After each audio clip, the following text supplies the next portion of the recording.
資料咧係傳入嚟，就請我咧係通知大家，我讀俾大家聽啊。佢話短短30分鐘就會令你傾家蕩產，呢個唔係一般嘅電話詐騙，佢比電話詐騙咧仲更加危險。佢係咧博你嘅同情心，嗱，我哋好多人都有同情心啦。佢呢個係一個叫做求助詐騙，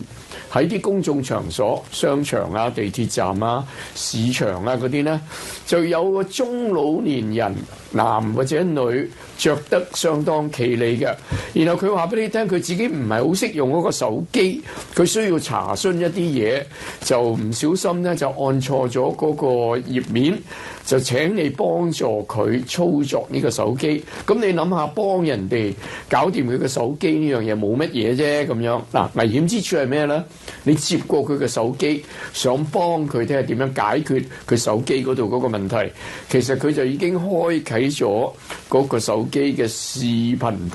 通話啊，仲有咧熒幕錄製、人臉識別嘅功能咧，呢啲冚唪唥已經開晒㗎啦。咁你揸住嗰個手機嘅時候咧，對面係有人監管住你嘅，即係你一睇住嗰個手機咧，對方已經影到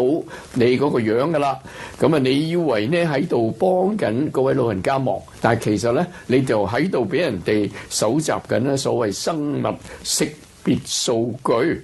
咁啊，呢個唔係普通嘅詐騙喎，你都而家知道 AI 啦，人工智能啦，佢攞到你摸到個手機，你個指模喺嗰度，你讀出手機上邊嗰啲號碼俾嗰位老人家聽，你嘅聲音同埋咧你嗰個面孔就全部喺對方嘅手中，咁佢就可以咧係模你嘅聲音、模你嘅樣、模你嘅指模咧，就可以上線去申請貸款啦，有啲消費嘅金融啦、信用卡啦等等啦。30分鐘你做完呢樣嘢，攞住個手機30分鐘咧，你就已經全部啲資料咧俾人哋係冇用晒咧，你嗰個損失咧可能好大嘅。所以大家要記住3樣嘢：第一，千祈唔好攞陌生人嗰個手機攞上手，千祈唔好。第二，如果你接到陌生人俾你嘅視像電話，嗱，有時有啲電話打嚟呢係視像電話嘅，你唔識對方呢，你千祈唔好接。然後呢，大家將呢個消息呢講俾特別係啲老人家啊、後生仔啊、生性善良、願意幫助人嘅呢，係好容易上當，因為佢心地好，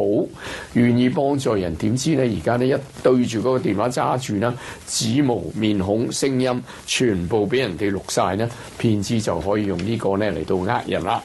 好，咁啊。